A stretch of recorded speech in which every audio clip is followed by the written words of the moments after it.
છીએ કે જ્યાં એનટીએ દ્વારા ઓફિશિયલ અપડેટ આપવામાં આવી છે. અપડેટ શું છે, આધાર કાર્ડ રિલેટેડ અપડેટ શું આવેલી છે, અને અપાર આઈડી શું છે, એનો ઉપયોગ કેવી રીતે છે અને બનાવવું કેવી રીતે, સંપૂર્ણ માહિતી આપણે આજના સેશનની અંદર જોવાના છે.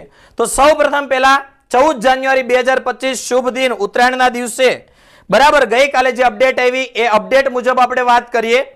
બરાબર, તો આધાર કાર્ડની અપડેટ અહીંયા લખેલી છે કે ભાઈ તમારું જે આધાર કાર્ડ જે છે એ અપડેટેડ આધાર કાર્ડ હોવું જોઈએ. એનો મતલબ શું છે કે ભાઈ 10મા ધોરણના રિઝલ્ટ પ્રમાણે આધાર કાર્ડ અપડેટ કરેલું હોવું જોઈએ. 10મા ધોરણની અંદર જે રીતે તમારા નામ બરાબર તમારી સરનેમ હોય, સ્ટુડન્ટ નેમ હોય, ફાધર નેમ હોય, જે રીતે સ્પેલિંગ હોય એવી રીતે આધાર કાર્ડની અંદર અપડેટ કરેલું હોવું જરૂરી છે. ત્યાર પછી ડેટ ઓફ બર્થ લિંક હોવી જોઈએ, મોબાઈલ નંબર લિંક હોવો જોઈએ અને તમારું મેલ આઈડી. વિદ્યાર્થીઓ જીમેલ આઈડી તમારે એવું લિંક કરાવવાનું છે અથવા તો લિંક કરેલું હોવું જોઈએ કે જનરલી આગળ પણ તમે કન્ટિન્યુ હવે એને યુઝ કરવાના છો. તો આધાર કાર્ડ જો અપડેટ કરેલું નહીં હોય તો નીટ 2025 નું ફોર્મ ભરવામાં તકલીફ પડશે. એટલે સૌ પ્રથમ પહેલા તમારે આધાર કાર્ડને અપડેટ કરાવવાનું છે. જો અપડેટ કરાવવાની જરૂર લાગતી હોય તો જે વિદ્યાર્થીઓનું આધાર કાર્ડ ઓલરેડી અપડેટેડ છે એને કોઈ પ્રોસેસ અત્યારે કરવાની જરૂર નથી. તો આધાર કાર્ડ અપડેટેડ હોવું જોઈએ તો તમે નીટ 2025 નો ફોર્મ આરામથી ફિલઅપ કરી શકશો. 15 થી 20 દિવસની અંદર અથવા તો એની આસપાસના દિવસોની અંદર નીટ 2025 ના રજીસ્ટ્રેશનની પ્રક્રિયા સ્ટાર્ટ થઈ જશે. એ પહેલા પ્રોસેસ કમ્પ્લીટ કરવાની છે. સેકન્ડ વસ્તુ, સૌથી વધારે વિદ્યાર્થીઓનો પ્રશ્ન છે કે સર આ અપાર આઈડી છે શું અને આનો ઉપયોગ કેવી રીતે કરવાનો છે. તો અત્યાર સુધી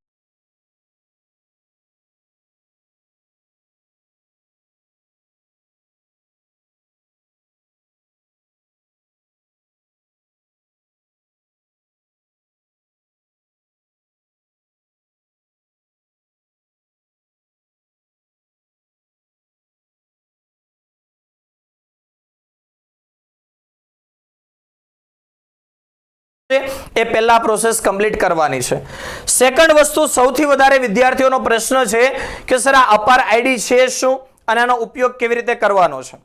તો અત્યાર સુધીની અપડેટ પ્રમાણે વિદ્યાર્થીઓને વાત કરું તો નીટ 2024 સુધીની એક્ઝામ, નીટ 2025 ની વાત નથી કરતો, નીટ 2024 સુધીની જે એક્ઝામ હતી એની અંદર શું છે, આધાર કાર્ડ અપડેટેડ હોય તો પણ તમે નીટ 2025 નો નીટ 2024 સુધી ફોર્મ ભરી શકતા હતા. બીજી વસ્તુ એ છે કે જ્યારે તમે એક્ઝામ આપવા માટે સેન્ટર પર જાઓ છો ત્યારે તમને ખ્યાલ છે કે તમારે ત્યાં પાસપોર્ટ સાઇઝનો ફોટો, 4x6 નો ફોટો અને આધાર કાર્ડ ઓરિજિનલ સાથે લઈને જવાની જરૂર હતી. બરાબર, જ્યાં વેરિફિકેશન કરવામાં આવતું હતું, બાયોમેટ્રિક વેરિફિકેશન આપણે જેને કહીએ છીએ, વેરિફિકેશન કરવાની જરૂર રહેતી હતી. આ વર્ષે પણ એ જરૂર તો રહેશે જ, પણ આ વખતે એનટીએ દ્વારા એક નવી અપડેટ આપવામાં આવી છે. એ મુજબ બની શકે છે કે સેન્ટર ઉપર ઓનલાઈન વેરિફિકેશન પ્રોસેસની સુવિધા પણ એ લોકો આપે. તો એના માટે તમારે અપાર આઈડી બનાવવું જરૂરી છે, ફરજિયાત નથી પણ બનાવવું જરૂરી છે. તો થોડીક મેથડ ઈઝી થઈ જશે.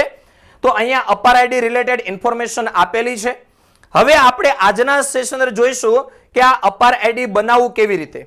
તો અપાર આઈડી બનાવવા માટે તમારે શું કરવાનું છે, સૌ પ્રથમ ક્રોમ બ્રાઉઝર અથવા તો ગૂગલ બ્રાઉઝરની અંદર ડિજીલોકર વેબસાઇટ ઓપન કરવાની છે.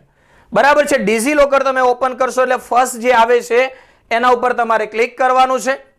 એટલે આ રીતનું એક પેજ આવશે. જો તમે ડિજીલોકરમાં ઓલરેડી એકાઉન્ટ બનાવેલું છે તો ફરીથી બનાવવાની જરૂર નથી, પણ જો ડિજીલોકરમાં તમે એકાઉન્ટ બનાવેલું નથી તો તમારે ડિજીલોકર વેબસાઇટ ઓપન કરી સાઇન અપ ઉપર ક્લિક કરવાનું છે.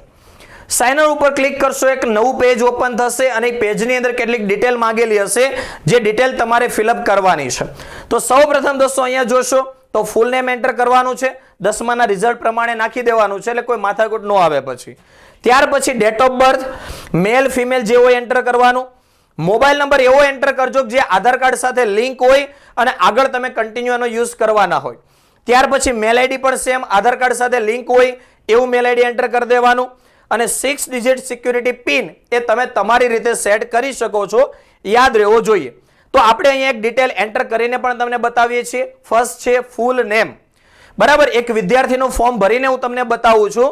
બરાબર, જેથી કરીને તમને ખ્યાલ આવે કે આ ફોર્મ કેવી રીતે ફિલઅપ કરવાનું છે. તો અહીંયા દોસ્તો એક વિદ્યાર્થીની ડિટેલ, સૌપ્રથમ ફૂલ નેમ એન્ટર કરવાનું છે. ફૂલ નેમ એન્ટર થઈ જાય પછી ડેટ ઓફ કરી દઈએ ત્યાર પછી મેલ ફિમેલ જેવો એન્ટર કરવાનું અને ઈમેલ આઈડી એન્ટર કરવાનું છે આપણે. તો ઈમેલ આઈડી એન્ટર કરી દઈએ અને ત્યાર પછી 6 આંકડાનો એક પિન આપણે સેટ કરીશું. ઓકે, તો આ રીતે સંપૂર્ણ તમારે પ્રોસેસ કરવાની છે. ડિટેલ એન્ટર થઈ જાય. ઓકે, ચાલો. ઓકે, ચાલો, મેલ આઈડી આપણે અહીંયા એન્ટર કરી દીધું છે. હવે સિક્યુરિટી પિન આપણે એન્ટર કરી દઈએ છીએ.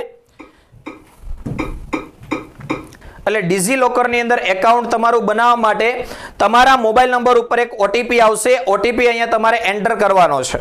બરાબર છે. જે મોબાઈલ નંબર તમે એન્ટર કરેલો છે એની અંદર ઓટીપી આવશે. એ ઓટીપી અહીંયા તમારે એન્ટર કરવાનો અને ત્યાર પછી સબમિટ બટન પર તમારે ક્લિક કરવાનો છે. ચાલો, તો વિદ્યાર્થીઓ અહીંયા આપણે એન્ટર કરી દઈએ છીએ ઓટીપી.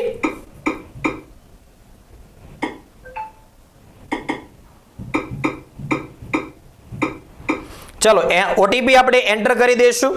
એટલે હવે તમારે અહીંયા આધાર કાર્ડ નંબર એન્ટર કરવાનો આવશે.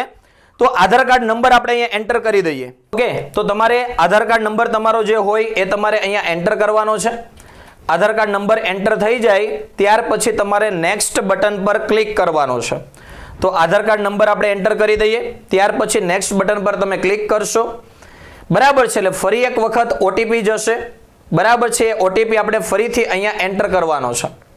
ચાલો, તો વિદ્યાર્થીઓ ઓટીપી જે આવે આપણે અહીંયા એન્ટર કરવાનો છે. ઓટીપી આપણે એન્ટર કરી દઈએ ત્યાર પછી તમારે અહીંયા સબમિટ પર ક્લિક કરવાનું છે.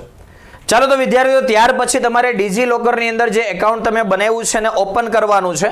એટલે કે સાઇન ઇન કરવાનું છે. તો મોબાઈલ નંબર તમે એન્ટર કરશો.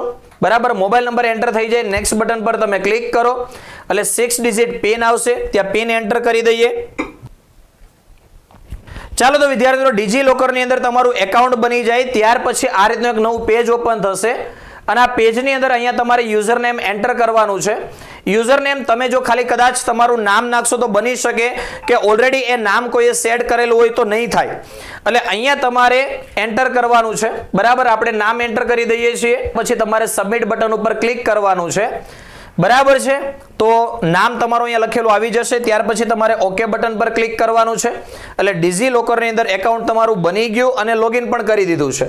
બરાબર, એટલે આ રીતનું એક લોગિન પેજ ઓપન થશે જ્યાં તમે અહીંયા જોઈ શકશો કે અહીંયા તમારી આધાર કાર્ડ નંબરની ડિટેલ છે બધી અને અહીંયા છે અપાર આઈડી. બરાબર, અપાર આઈડી ઓલરેડી બની જશે સીધું. એના ઉપર દોસ્તો તમારે ક્લિક કરવાનું છે.